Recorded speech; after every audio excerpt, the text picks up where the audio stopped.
It's been a long day pero tuloy pa din ang volleyball action natin dito sa Phil Oil Flying V Center sa lungsod ng San Juan. We got two powerhouse teams ready to battle it out, and to close out our Wednesday triple header, we got an exciting matchup between the BanKo Perlas Spikers and the Creamline Cool Smashers. You can see on your screens Eliza Valdez and now Z Hervash are ready for the battle ahead. Of course, you can catch the action right here on SNA HD, Liga HD, via i1.ph, and via live streaming on the Philippines' #1 sports website. That's sports.abs-cbn.com/livestream/PVL. Inuulit po namin ang ating main event for today. Ang BanKo Perlas Spikers lalaban against the Creamline Cool Smashers. And we are live here at the Phil Oil Flying V Center sa lungsod ng San Juan. Ako po si Billy Capistrano at kasama ko ngayon si Noreen Go and of course our panel at large na si Ann Basa. Now, handa na po kami dito kaya simulan na natin ang saya. Ito po ang PVL 2019.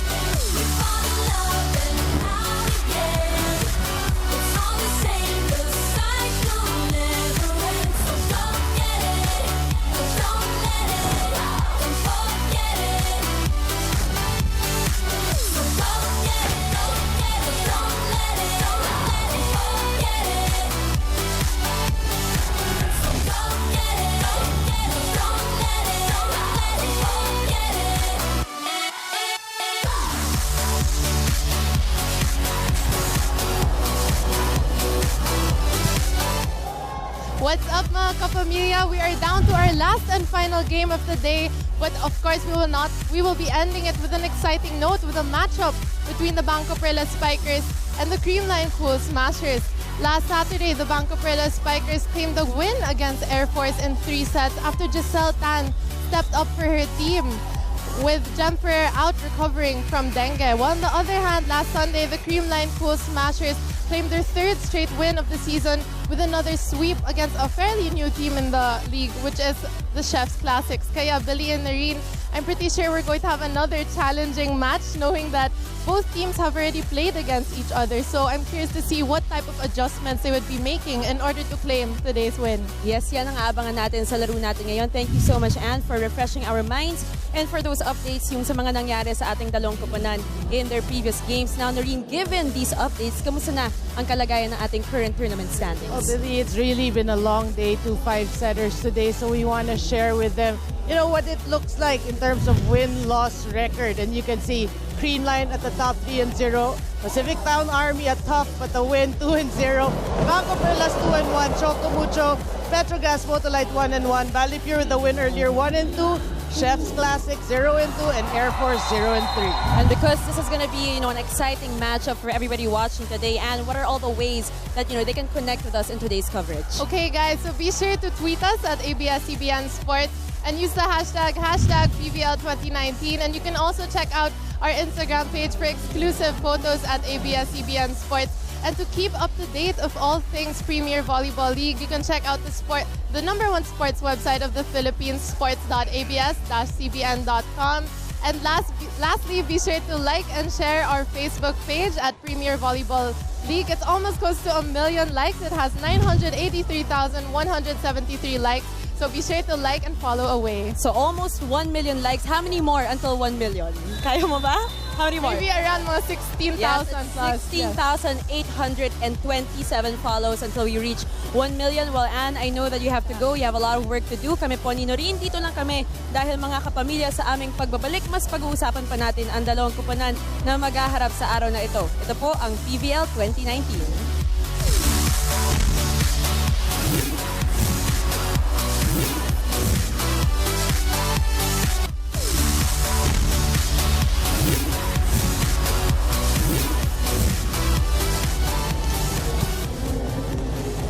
Nagbabalik po kami dito sa Premier Volleyball League Open Conference at live na live po kami dito sa Phil Oil Flying V Center sa lungsod ng San Juan. Sa ilang sandali na lamang mapapanood na natin ang laban sa pagitan ng BanKo Perlas Spikers at ng Creamline Cool Smashers. Pero syempre, Noreen, bago ang lahat, mas pag-uusapan pa natin ang dalawang koponan nito. Starting with the BanKo Perlas Spikers who are coming off an impressive 3-set win against the Lady Jet Spikers. Yeah, BanKo Perlas showing us really their character, no, bringing out strength in times of adversity. Jem Ferrer was down with dengue. Rem Kailing, I know, had an event to attend, so Gisele Tan stepped up to the plate. They won in 3 straight sets. Obviously, they're not bothered by yung mga nangyari sa kanila. They played well. They won in 3 straight sets, 25-13, 25-18, and 25-19. And speaking of Gisele Tan, she is with us today. She will be joining us. And you know, Gisele, we have a few quick questions for you to start things off. As a former setter yourself, how would you assess your performance in your previous game? I think it was a little rusty, but I just had one training day. Tapos Coach Apichat texted me the night before na, can you train a setter today? And of course I have to be open with a job, and I said yes.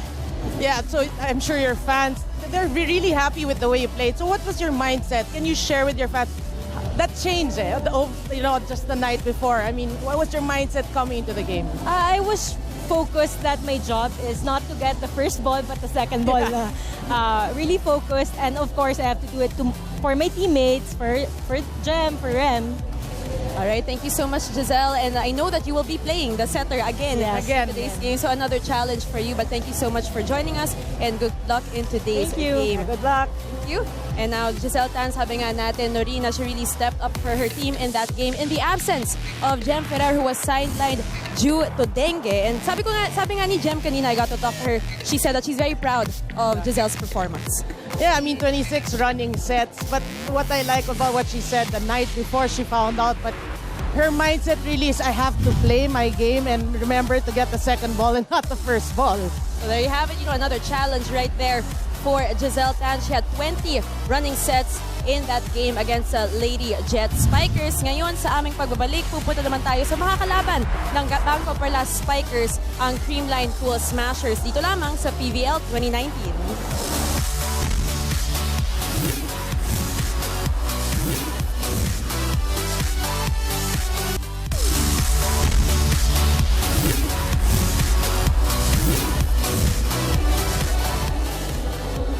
Nagbabalik po kami dito sa PVL Open Conference, and now, Noreen, pag-usapan naman natin ang Creamline Cool Smashers who are looking to extend their winning streak. You know, they had a pretty dominant performance in their game against Chef's Classics and even held the Lady Red Spikers to just 5 points in that second set. Well, for me, Billy, dominant is the term, is the word, because really 25-12, 25-5, 25-15, I mean, it was really a great performance. But we gotta mention 11-2 in blocks, 10-3 in aces, so they really played well in all aspects. And one thing pa, non-scoring skills also, they led in all categories, so they're showing us really different dimensions to their game. And kasama natin ngayon ang isa sa mga top scorers in that game, none other than Michelle Gumabao. How are you, Michelle? Looking fresh. Hey, with that long Michelle! It's been a long wait, guys, but the game is about to start. Really excited. Matagal yung inantay natin lahat para sa game natin today. And we have a few quick questions, very short questions lang. First off, you know, you guys played really well in that game. You came up big against the Lady Red Spikers. What did your team do exceptionally well to achieve that outcome? You mentioned being dominant a while ago, but I think what the team really focused on is being consistent, and that's what we wanted to show all throughout the 3 sets, that our game shouldn't waver or shouldn't depend on who's on the opposite side of the court. Hindi dapat kami makisabay dun sa galaw ng kabila, and focus lang kami and just apply what we really train in practice. Yeah, and Michelle, I want to hear it from you, no? Based on last conference, the outcome, and then coming into the conference, what did you take from that conference, and you know, how to bring it? How will you bring it in this conference? The mentality that we have to improve, that we have to grow, and as players, we have to continuously work hard na anything is possible in volleyball. You know, bilog ang bola, pwede ka manalo, pwede ka magtalo, and last conference proved that we can lose, that we are vulnerable, and that we really have to step up our game. Great answers as always, Michelle. Thank you so much, and good luck in today's game. Finally, sisimulan na natin naglaro. Thank you so much. Good luck. And of course, aside from Michelle Gumabao, Noreen, one of the top scorers din for the Creamline Cool Smashers, none other than team captain na si Eliza Valdez. She had 16 big points, and 7 of those were service aces. Yeah, no, for me, the beauty with this Creamline Cool Smashers team, everyone is a scorer. But Eliza Valdez just manages to score all the time, every time she's ready. Obviously, their mentality is really, you know, any ball given to me, I will kill. Something like that. So Alyssa is Alyssa. Come on. I mean, she is a reliable person. That's why people love her.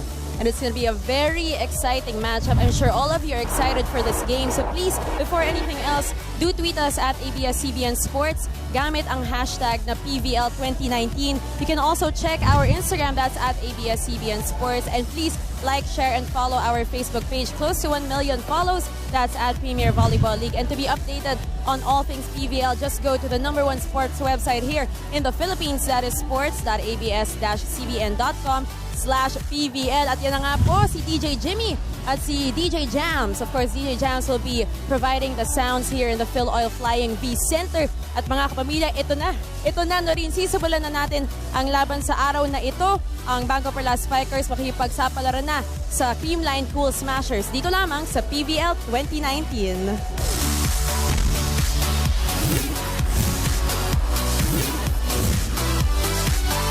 First referee, Mr. Patrick Castillo. Second referee, Mr. Erlindo Eusebio. Let's welcome our starting lineup from our BanKo Perlas Spikers. Let's begin with their team captain, number 19, Nicole Ann Tiamzon. At number 3, Suzanne Roses. Wearing jersey number 6, Angeline Marie Hervasio. Number 7 is Maria Gisele Jessica Tan. Number 8, Jorella Marie De Jesus. And number 11, Catherine Adrielle Bersola. Liberos are number 2, Sherlyn Jane Sindayan, and number 10, Princess Nina Bala. Head coach, Mr. Apichat Kongsawat. Calling on our defending champions, our Creamline Cool Smashers. Team captain is number 2, Alyssa Valdez. Number 5, Risa Sato. Wearing jersey number 7, Michelle Gumabao. Number 10, Maria Paulina Soriano. Number 12, Julia Melissa Morado. And number 15, Jessica Margaret Galanza. Liberos are number 11, Kyla Atienza, and number 22, Melissa Gohim. Head coach, Mr. Anusorn Tai Bundin. This is match number 12.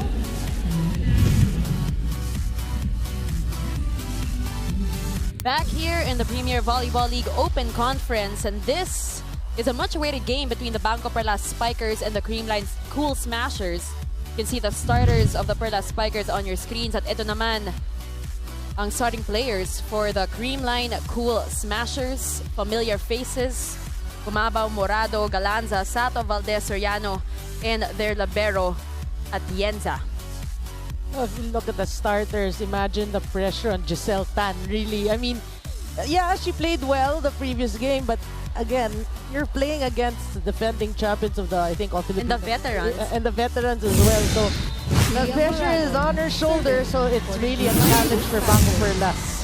Early thoughts on this game, Noreen. You know, we were talking about BanKo Perlas Spikers, their first game. Now, this is that confidence that pwede nang ipakita, you know, what they're really capable of. Since in the reinforced conference, they hardly depended on their imports. Yeah, I mean, if the pressure's on Gisele Tan, for me, for the rest of the players, dapat wala. Because, you know, it's not your core 6 or core team playing. You're actually experimenting. So just play loose. And again, if Nicole and Z Hervasio can play well, you never know. There may be a surprise somewhere. Valdez ties the set. There you have it. Both our squads now with 1 point apiece. And syempre dahil holiday, nagsaan naman yung mga tao dito sa Phil Oil Flying V Center. You got fans of the BanKo Perlas Spikers and the Creamline Cool Smashers who have been waiting for this game for quite a while now. I actually salute the fans. You're right. Very patient. They were very patient and then just enjoying the games before this, but they stayed, they waited, and now they're there, they're enjoying. Pero grabe rin naman yung 2 previous games before this. So tignan natin kung makakapag 5 sets ba tayo dito. Yan ang aabagan natin. Well, set number 1, Cool Smashers with an early lead, 2-1. Alyssa serving. Tan. will set up Chamzon. Nandoon si Atienza. Great dig. Yep. Here comes Atienza, tataas, and will send it to the other side. Tan this time once again to Bersola, no go. Balik sa BanKo Perlas Spikers. Alyssa to Gia, to Pal Soriano. Great dig by Nina Balang. Morado pupunta kay Gemma Galanza, soft touch. That will be a point for the Creamline Crossing Smashers. violation. Bala. Yeah, it was a crossing violation, One. but wow, we gotta give A for effort to both squads. Actually, that was a pretty long rally. Great defense being shown. Look at that pancake save by Gisele Tan. Creamline has got to remember, Tan was a libero Yes. also. So yung mga drops na yan, she's very quick to react. He's got it covered. Yeah. Service. Well done. Alyssa, who had 7 service aces in the previous game. Wow. Gisele Tan to Chami. Tiamzon. And she will off get the it to block. go as 2-3. you see on your screens Nicole Chamzon, who has really evolved here in Yeah. our Ziher Premier Bato. Volleyball League. Serving for BanKo. I mean, the last conference, she was the best outside hitter, Yes. right? No? Yes. First. Wow. Lanza. Now At bagong lahat, pupuntahan muna natin si Ann para sa kanyang report. Go ahead, Ann. Billy and Noreen, Kyla Atienza, one of the soldiers of defense for the Creamline Cool Smashers, is making a name for herself in this league. When asked about her secret, she mentioned that before a game, she never likes to overthink, so she gives so much importance to Coach Ty's meditation technique. The Laguna native never thought that a simple hobby back in grade 5 would lead her to playing in the big leagues. She told me that when she was in college, she tried out for FEU, and back then she was actually an open spiker. Then later on, in her 3rd year in college, she was converted to a libero. Kyla is currently #1 in digging and receiving in the leagues, and yet she says that she still has to improve in all aspects, especially being more vocal on the court. With this, I can't wait to see what else this talented player can bring to the table. Back to you, Billy and Noreen. Thank you so much, Ann, and I agree with you on that one. I really can't wait to see more of Nina Balang. #1 in the league, wow, at 19 years old against Plus big one shots for like Melissa BanKo. Kohing, Kyla Atienza. And yan yung story na gusto nating pakinggan. Yeah. And then if you hear a lot of interviews, really, the stories behind these players, hard work really is key to achieving what you want, because you can. And clearly, we can see that in Nina Balang as we get back to this game. Cool Smashers That's an ace. with a 2-point 4 lead. Care to of 6. that service ace from Kathy Bersola. She cuts the lead down to 2. Kathy Bersola. I was asking my nephew kasi they're in the same Bersola. school. No? So I go, Kathy's playing today? Question mark. I think so. Yeah, she is. Future Dr. Ball is Kathy long. Bersola, +1 juggling for the Cool med school Smashers. and of course the semi-pro leagues. Really, di ba? I mean, med school. That's discipline. Discipline for you. Wow. Serving for Creamline. Michelle Gumabao Gumabao. getting ready to serve for the Cool Smashers. Great serve.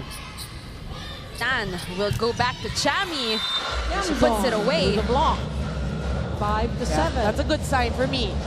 For BanKo Perlas, that's a good sign, no? Although you're down by 2, you're still there. That's 2019 Reinforced Serving Conference for BanKo. first best Team outside captain, spike. Nicole We talked about her Gumabao. evolution, really. And it's a good sign, not that, but it's a good sign if they can keep up with Creamline. And with that, we will go to our first technical timeout of set number 1. Magbabalik po ang PVL 2019.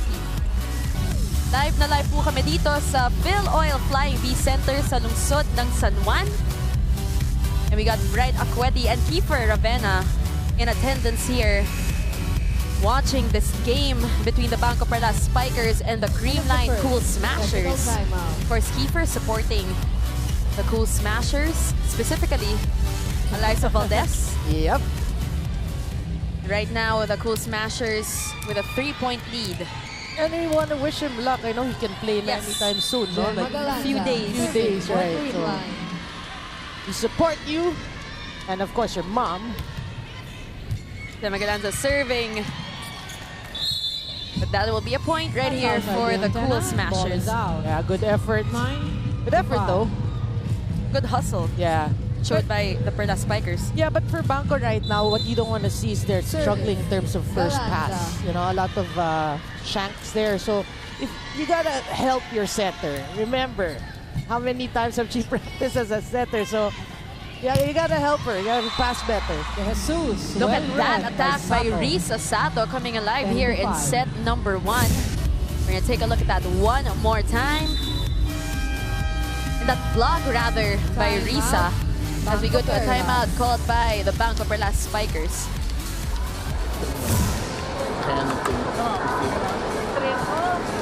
Spike for smart นะ maybe bond difficulty for smart first receive นะ receive earlier มันมาไม่นี่มินี่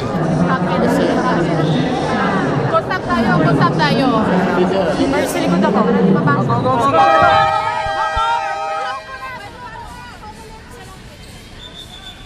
So you have it, communication is key right here for the BanKo Perlas Spikers as they said so in their timeout. And we have Tots Carlos in attendance here in this game, and Madam Charo Soriano. Back at the Charo service covered zone. that Yeah, the first first game, that one. very long first Balance. game Epic first set.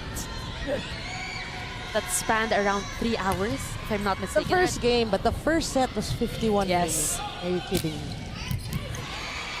Hahabulin ni Alyssa pero ang puntos mapupunta dito Vaso sa of the BanKo hand of Perlas Atienza. Spikers, 6 to 10. cutting that lead to 4 points. Well, they gotta work on again their first ball so that they Gisele Tan. can convert. Serving Gisele Tan for can BanKo. show her stuff as a setter. And the point Vaso on the for the regalo. Perlas Spikers 7 to once 10. again. And I think dapat outside na yung serve. Kaya yan, nahula ni Michelle Gumabao. Service. Tan. Well, when in doubt, we follow the ball. Gemma Galanza. For Vasho. To Ella De Jesus. Good Close save. call. Valdez, soft touch. Valdez Saw that donut hole in the hole. defense. 11, The Perlas Spikers and 37. capitalized on it. Yeah, this is probably saying, I've seen this so many times since our Ateneo days. Substitution. BanKo. 5 out. Got some 8 substitutions. Out, 15. Pumuna si Gopiko. Chess and Diane and Ella De Jesus. Papasok si Sue Roses and Ana Gupiko. Ano Gupiko, also from Ateneo. Yes. And she actually started in that previous game. Serving for Creamline. Risa. Well, we're just Sato. hoping that she's healthy. I know she's been struggling and battling a lot of injuries. I remember correctly, she did Vaso. mention she was at Cross-court 50%. shot. Oh. 8 to 11. Maybe just trying to take it one game at a time, trying to see how she feels, Yeah. getting that confidence more than anything back. Yeah, that's the biggest issue, coming from Roses. like major Serving for the Perlas injuries. Spikers. Back to this game, two smashers at 11, BanKo Perlas at 8. Gia Morado back set to Pao Soriano. Ball is still alive. Here comes Z straight to the net. Hit the net. 12 If she can have that back, we know she would have done things differently. Pero gaganda yan mamaya si Z. Yeah. He's also been one of the top scorers in the last 3 games for the Serving for Perlas Creamline. Spikers Gia alongside Champ. Morado. Yep. Gia Morado, the 2019 Reinforced Conference best setter with a 24. service ace. 13. Well, she's also known for her serves, no? But obviously si Alyssa with that 7 service aces, parang okay, let's talk about some other Service. category. But Morado. Gia's also had a tough serve ever since. And she will try one more time. Positional fault. But that will be a Called on the violation Perlas Spikers. called on the Perlas Spikers. Yeah, positional fault. And I was looking at Coach Tai actually calling that out. He knew it as soon as the whistle. Second referee blew his whistle. They are discussing things. Of course, BanKo Perlas not too happy with that call. He trying to pacify things.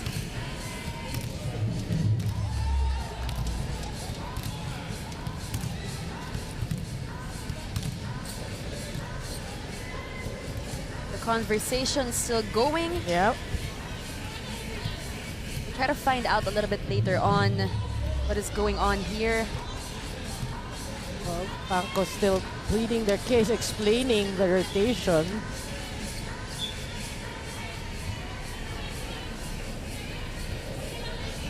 Okay, so the call stays. The call stays and the game continues. Now let's all move along. Let's move on. 14 serving 8, Gia Morado. Another good serve. Tan to Bersola. Big attack. Bersola. 9-14. Yeah, using her quickness there. Quick attack by Kathy. Let's take a look at that one more time. Chami gets it. Tan. But you know that slow-mo, nakita natin, the blockers really slow to react there. Bersola just hits it off the blockers. Tinaas ni Gemma. Gia to Gumabao is blocked. Atienza to Michelle one more time. Tan back set to Z. Point for the Cool Smashers. 15. We talked about the evolution of a Nicole Tiamzon. We can also talk about Eliza Valdez. I mean, before, people would target her for services because they say reception. Yeah, but right now, she's showing us different aspects of the game. Obviously, you can see, you know, the person is trying to improve still in other parts of her game, like service ever since, blocking, reception. You know what? In that game, in their previous game, she had 8 receptions, second most on their squad. Second technical timeout. And with that, we will go to our second technical timeout of set number 1. Tayo po kami dito sa Phil Oil Flying V Center, and you can see on your screen si DJ Jams waking everybody up with his music. You can also see DJ Jimmy right beside him. Parang hindi pa pagod itong dalawa na to. Still enjoying this game, enjoying this music. Ang daming energy. I'm gonna ask him what ano tawag sa move na yan? Tanong natin mamaya. Melting ba yun? Melting. Tanong natin mamaya. Meanwhile, yung mga fans of BanKo Perlas Spikers parang hindi naghintay ng matagal with all that energy that they are giving. Substitution. Especially sharing it with their favorite players. Nicole Chamzon and Rem Kailing checks in. Yeah. Magpapahinga muna si Gisele Tan after working hard. Yeah, but Rem Kailing really is the second setter for BanKo Perlas. But it's good to see Jem Ferrer in uniform, you know, after having And she scores bout off with the hand of dengue. Copico. As you were saying that, 17-9. itong si Eliza Valdez, Substitution. a service ace for her. 15 out, 8. De Jesus. See? Hindi pa tapos Hindi pa. yung 7 service aces niya sa nakaraang laro. And she's making her statisticians really work hard. Right now, we are at 17-9 in favor of the Creamline Cool Smashers. Reverse set to Gumabao. No go. Tinaas ni Balang. Pupunta kay Chami. Oh, good take. And Michelle Gumabao. 18. And she did say when I was talking to her in the dugout a while ago, she was excited to finish this game. To finish. Because they waited so long, no? Kitang-kita naman as we go to a timeout called by Coach Kong Sawat. Communication.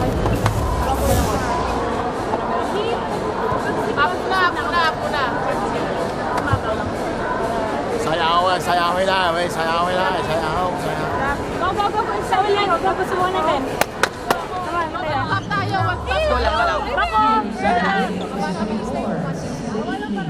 When Creamline Coach Apichat faces Kong Sawat really trying to break that Petrogas. momentum. Yeah. That's Creamline versus The side of the Petrogas. Creamline Cool Smashers, they are now at 18. So 9 6 points na po ang p.m. lamang ng Creamline kontra sa BanKo Perlas. And the lead just ballooned so fast. So we were talking about earlier that BanKo doing a good job keeping it close, you know, challenge Creamline, then bam, bam, bam, bam, and it's 18-9. And another point here for the Cool Illegal back row Smashers. attack called on Kailing. Another violation called on the Perlas Spikers. Substitution. BanKo. 6 out, 1. Doromal. In. Yeah, Doromal. At substitution for BanKo, Doromal in for Zihir Vasho. Service.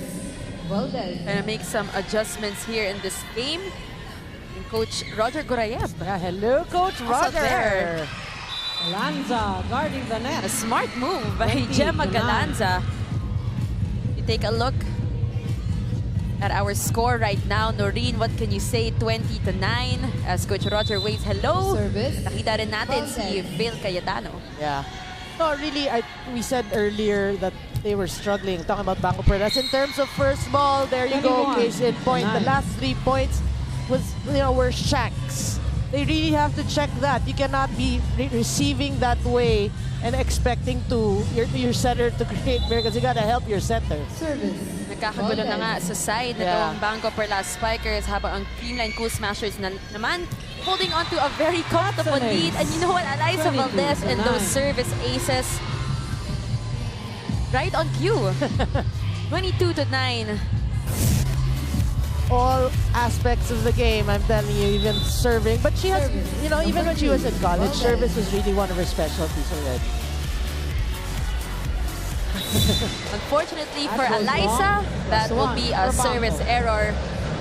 And a momentum shift rather here for the BanKo Perlas Spikers, a chance for them. No, that's what Get they're something hoping. going. Yeah, that's what they're hoping Serving talking for about BanKo. BanKo. But they've got to work hard Roma. for it. I always say that they have to start with 1 point, back to basic. And take it from there. Yeah, take it from there. Nabo ni De Jesus. Sandayan. Here comes Pao Soriano. Kailing. To Kathy Bersola. Ball is still alive. Galanza. Unfortunately Doesn't for the cross. BanKo Perlas Spikers, we 23 saw to some 10. good hustle. We saw some good hustle there. But point will go to the Creamline Cool Smashers. Yeah, but that rally said it all now. What's happening in the first set? Galanza giving you a free ball, an underhand Sorry, free Ano. ball, Serving for and the you Cool don't convert. Smashers. I mean, mental toughness should be also key for BanKo. A few slow reactions on the side of the Perlas Spikers. Ella once again chases it. Ramal sends it to the other side. Gia to Risa Sato. And the point Elbow for the Cool for the Smashers. Perlas Spikers. Creamline Yeah, now at set Gia point just doing a advance. great job in, which we always say, distributing the ball. So BanKo always, guessing who are we going to guard, who are we going to block, Soriano. and it's set point for Creamline. Pao Soriano serving. Kailing to Kathy Bersola, but Cool she is Smashers take the denied first set by at Risa Sato. 25-10. And that is it for our set number 1. Tignan natin yung last play na yon. Great coverage by Risa Sato. Nakuha nga po ng Creamline Cool Smashers ang set number 1 against the BanKo Perlas Spikers. Magbabalik po ang PVL 2019.